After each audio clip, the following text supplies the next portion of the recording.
Okay, so we're on worksheet 22. We're going to talk about global maxes and mins versus what we've been doing, which is essentially finding any local maxes and mins. When you deal with global maxes and mins, you have to take the endpoints into consideration as well as the potential maxes and mins within the interval. So let's go through this example and talk about how to do this.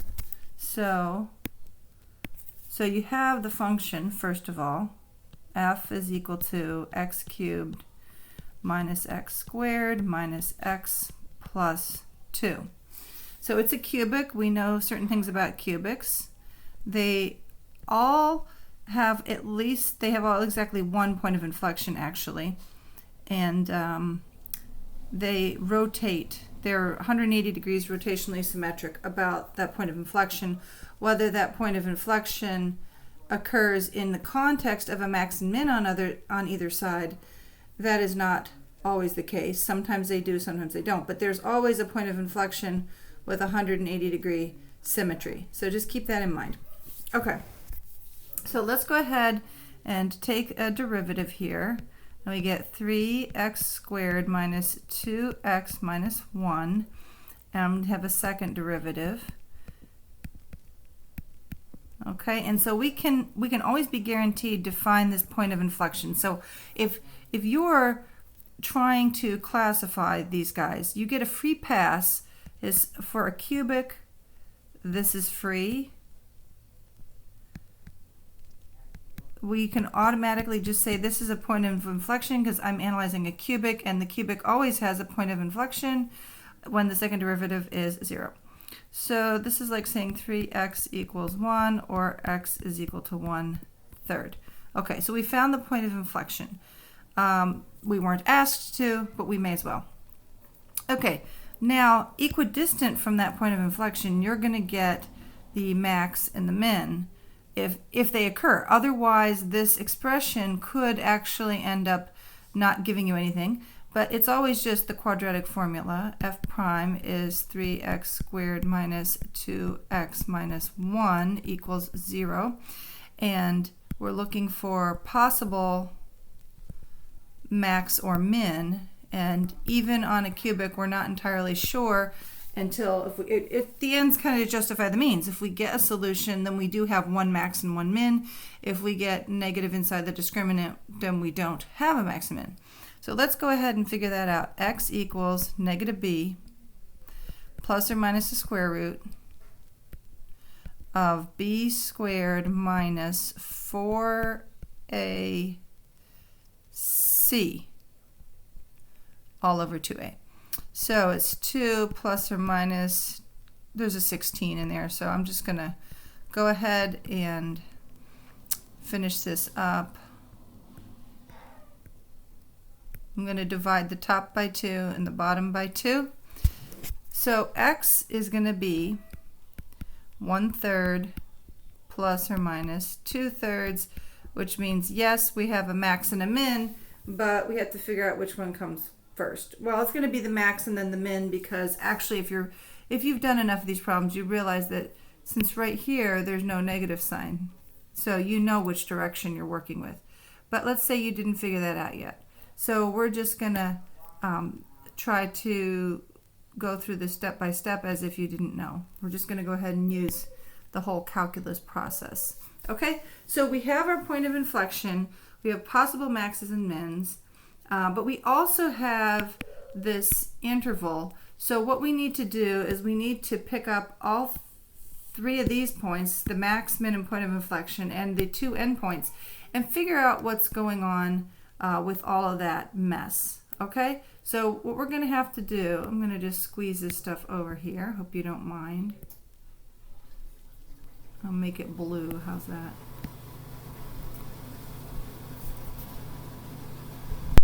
Okay, so what we have is x and f.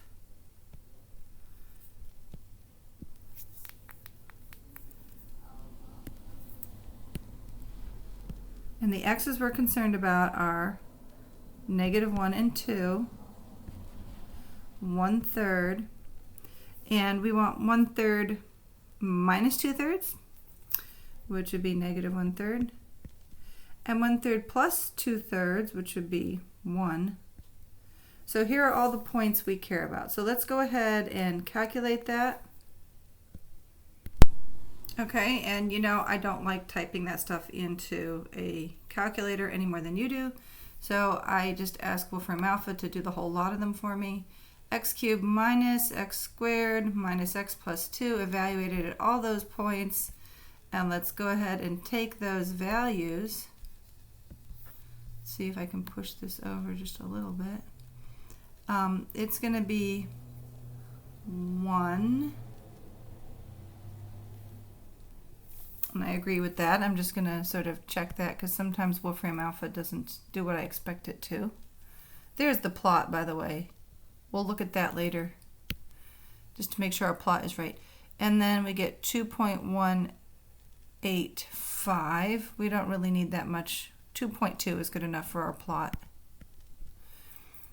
And then what? Then we get 1.6, 1 and 4. Okay, so now we're going to put those things together on a plot and try to figure out what's going on. So negative 1, let's say, and 1. So if this is negative 1 and this is 1, and negative 1/3 is going to go up to about 2.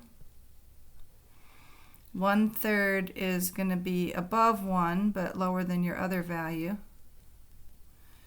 And 1 is going to be a point, and 2 4 is going to be a point. So something like that. Now when you're plotting these, if you're plotting, you know, a cubic and you do have a max and a min, realize that these 3 points are going to be collinear. They're going to be equally spaced. It's going to look like you're going to be tempted to make a line, but don't make a line, because just make it somehow curvy. There we go. Okay, so now we have all the information we need to plot. We've plotted this guy, and we may as well peek at Desmos to see if our plot looks right. It looks good. Oh, and Desmos also told us it's a point at 0, 2, which is pretty obvious. So that's consistent with our plot. Now, let's answer the question now. What are the global maxes and mins over the function? Well, we've put all the candidates in here. So this is a local max because it's a turnaround point. So we call this a local max. This one is a local min, and it might also be the absolute min. So let's figure that out. But this guy is actually the absolute max over the interval. Okay, so now we have 2 possible contenders based on my sketch, either the point over here at -1, 1 or the local min. So I made it a really not a perfect sketch. Now I'm looking and I'm saying, aha, actually I was fairly careful. I have 2 points that are contending for the min, so you would say the absolute min is achieved at both -1 and at 1. So the absolute min is 1, and it's achieved at x equals -1 and 1. This absolute max here is what is 2.2, and it's attained or achieved at x equals -1. I'm sorry, it's at x equals 2, sorry. Okay, so the absolute max or the absolute min is the actual y value which is obtained, but you do want to say where it's obtained. And so again, you have to consider, let me just type this in for you so you know. So when deciding on absolute max or min, consider not only the critical points, but also endpoints of the domain in question. Okay, So that should be enough to get you through most everything in this, except one question that we need to talk about is how to do this graphical question where you look at the f prime plot and you infer the shape of f. So we're going to talk about, let me clean the screen up for that. So these kind of questions come with multiple flavors. Some of them have line segments for f prime, some of them are curvy, some of them they say, oh, assume that f of 0 is 3 or whatever. Sometimes they give you a starting point, sometimes they say start wherever you like, it doesn't actually matter. So yeah, so you can, for this particular exercise, I'm just going to start wherever it's convenient. But we can just start, say here, and assume that we start at 0. Okay? And then we're going, since these are line segments, I'm going to think about this in the following way. And we're really concerned about the area enclosed. And there are certain kinds of transitions that happen at these red points that I've just marked. Okay? So let's just split this up and find the area under each region, just so we can sort of start the process of thinking about what's going on here. And we have a negative area under the last one. So let's just keep that in mind. That one's a negative area, or a negative area. So this area is 3 because this whole rectangle would be 6, and it's half of one of those. And here we have, by a similar reasoning, 4, an area of 4 enclosed there. I'm going to think of this as 2 separate 1 boxes just to make it easier. This one is 1/2. And over here is -2, so it's a negative area. So how would we interpret that in terms of what's f? So remember, I want you to think of f prime as being like the speed. Here's the speed of the car, and each block is, you know, a time unit. And then what's the question is, like, where does the car go, right?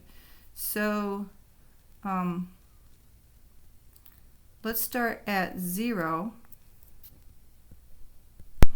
Okay, so at 1, 2, 3, 4, at -5, we're going to start. We're going to just assume that f of -5 equals 0 because that's our starting point. It's convenient. It doesn't have to be, but by the time we get to -3, it says we'll have enclosed, we'll have made progress by 3. We've gone up by 3.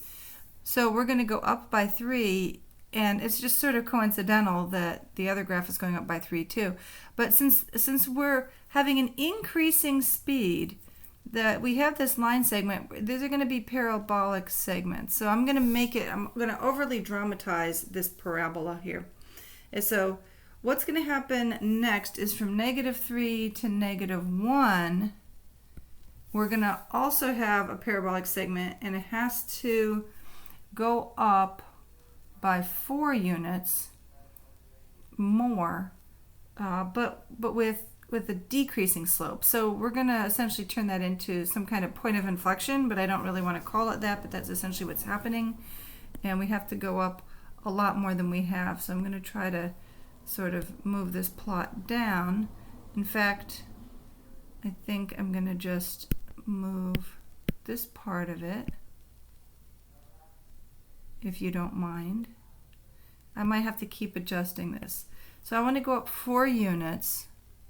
1, 2, 3, 4, but the slope itself is decreasing. So I'm gonna just again overly dramatize the extent of this, but it's going to be a parabola for sure. And so again, I'm being a little dramatic. Now, for the next 2 units, we're going to go up 1 and then 1 again, and the slope is going to be the same. Since I have a horizontal line segment, the slope is just going to be 1. The slope is just going to be 1. So it's just going to look like this right there. Then I'm going to go up by just a half. So I'm going to end up here, and again, it's going to be a parabolic segment. So I'm going to probably start off. So if I were to start off, this is not going to look really dramatic. So I'm going to sort of zoom in on this and show you what's happening. We had been traveling along a straight line, and if we had continued along the straight line, we would go there, but we're actually only going here. So we're really only making this little bit sort of parabolic. So that's the shape I'm going for, but it's hard to squeeze that in this tiny little space, but that's what I'm looking at. Okay, then what's going to happen is we're actually hitting a slope of 0. So this is actually going to be horizontal. And then it's going to turn around and it's going to be the same parabolic shape, but we're going to have to go down 2 units. So it's going to go down 2 units, and it's a line segment. It's the same line segment we were on. So this piece is one parabola. So this bit here, all this comes from this line here. Okay? So we have 1, 2, 3, 4 line segments, but one of them is a horizontal line segment, so that becomes just a line in the F plot, and all the other ones become parabolas. Okay, hopefully that makes some kind of sense. I just want to double check that this makes sense. I'm going to check my work now. So how much area have I enclosed? It was 3 plus 4 plus 2 minus 2, and then a 1/2. So I should be up by 7.5. Let's see if I'm really up by 7.5. 1, 2, 3, 4, 5, 6, 7.5. It looks like I ended up where I belonged, so at least I'm at the right location.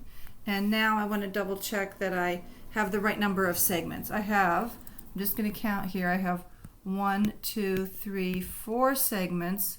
1, 2, 3, 4 segments, and there are 3 parabolas and a line segment. So I'm pretty sure that's right. I'm just going to go back and double check one more time and say, okay, you can do it yourself, but double check each one of these segments that they added in properly, and you at least make sure you arrived at the right location. Now, yeah, so all those locations that I'm circling are ones that you can check out. Okay. Now, in the homework, it asks you things like, based on F prime plot, do you see a max or a min? So something you can tell from the F prime plot right here is you're hitting a 0. Okay, you're hitting a 0 and you're going from a positive slope right here to a negative slope. So that means this thing must be a local max. So when you have a downward sloping curve segment that's for F prime going through the 0, you're going to end up with a max in the original curve. But if it's going the other way, if it's going up this way through the axis, then you're going to get a min for the same kind of logic, because it's going to be first, decreasing and then increasing. So that must mean it's a min. Okay? So the thing you should note is if I were to change this graphic somewhat and not use line segments, it won't really necessarily change the exercise that much. So in other words, if I just took this and rounded this out a little bit, like this, it would just soften this curve a little bit, but the overall look would be the same. So when you're doing these exercises, you can use that logic and reverse it. You can say, well, if I have a curvy curve like this, I can kind of break it up into line segments and say, okay, wait a second, I'm going to just pretend, well, let me just do something like that. Okay, so I'm going to just pretend like maybe from here to here is a line segment, from here to here is a line segment, from here to here is a line segment, and it's not going to be perfect, but it'll be good enough to get the feel of what you're doing. And maybe from here to here is a line segment. You just sort of guess. You just kind of make it up as you go along and say, well, this is kind of close. It's not perfect. But if you make little line segments on your curve, and then you use that to reverse engineer what F is supposed to be, you'll do totally fine. Your answer will be totally fine.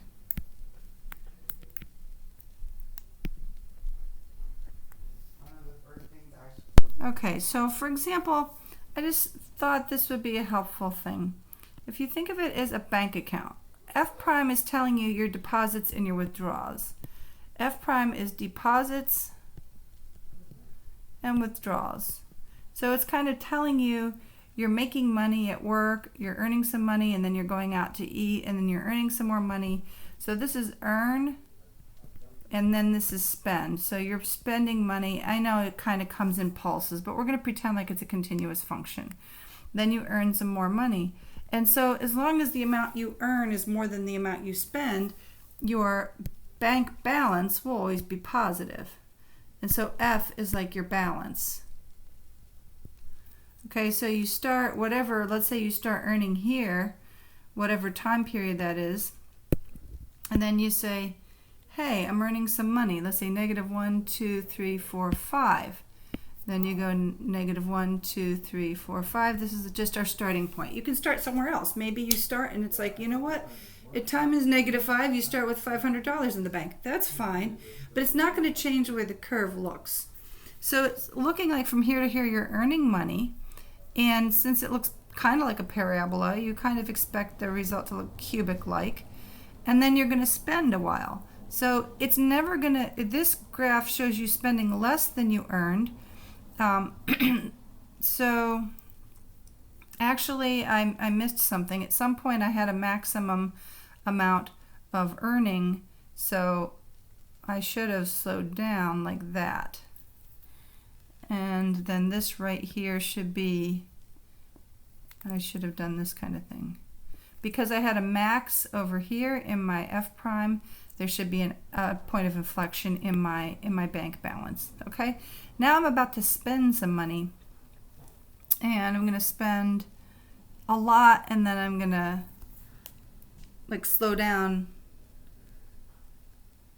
Okay, so I'm going to speed up my earning. Speed up my spending, and then kind of slow it down again. So it's gonna, let me think about that for a second. Okay, it's just going to kind of mirror image this other guy. It's going to kind of go like that, but it's going to have to end about there, let's say. So I'm going to have some kind of point of inflection in here. It's going to look kind of like that. And then I'm going to earn some more. So I'm going to go like that again. And so because there's a max here, then there's going to be a point of inflection over here. And this min here is also a point of inflection. So it's a point of inflection. So this max is going to be a point of inflection increasing, just like this one is over here. The min is going to be a point of inflection, but on the decreasing side. Okay? So if it helps, think about it as money, about earning money and spending money, and hopefully that'll help you. And I think you're ready for worksheet 2.